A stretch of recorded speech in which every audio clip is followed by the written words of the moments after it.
ঘটনাটো মানে আমি কালি সন্ধিয়া 5টা 6টা বজাত ইয়াত আহি পালোঁ ধূপগুৰিৰ পৰা লগ কৰি তো অহাৰ পিছত পুলিচ কয় কি আছে বোলে আলু আছে চালান দিলোঁ দিয়াৰ পিছত আলু গাড়ী সাইড কৰ কিয় কি হৈছে ছাৰ কয় সাইড কৰ এইটো আমি নাজানো কি হৈছে সাইড কৰি যা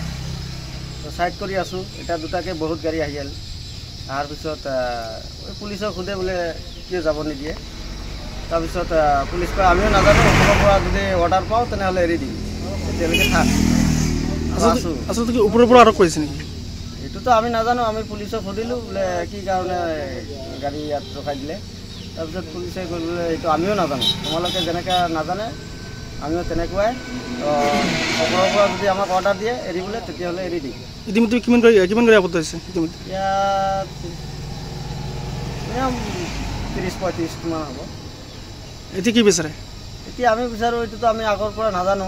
যে আলু বন্ধ কৰি দিছে আসামত বা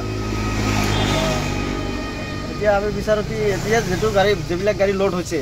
বা আমি যিবিলাক গাড়ী ৰাস্তাত আছোঁ এইবিলাক গাড়ী আমাক এৰি দিব লাগে অসম চৰকাৰক কিবা আহ্বান জনাব নেকি অসম চৰকাৰক কম আৰু এইটোৱে কম কি আমাক মানে হাৰাশাস্তি কৰিব নালাগে কাৰণ আমি ড্ৰাইভাৰ আমি মজদুৰি কৰি খাওঁ এই বন্ধ আছে কি আছে আসাম বেংগলৰ মাল আসামত যাব নিদিয়ে এইটো চৰকাৰৰ কথা এইটোতো আমি মজদুৰি মানুহ ড্ৰাইভাৰ মানুহ এইটো আমি নাজানো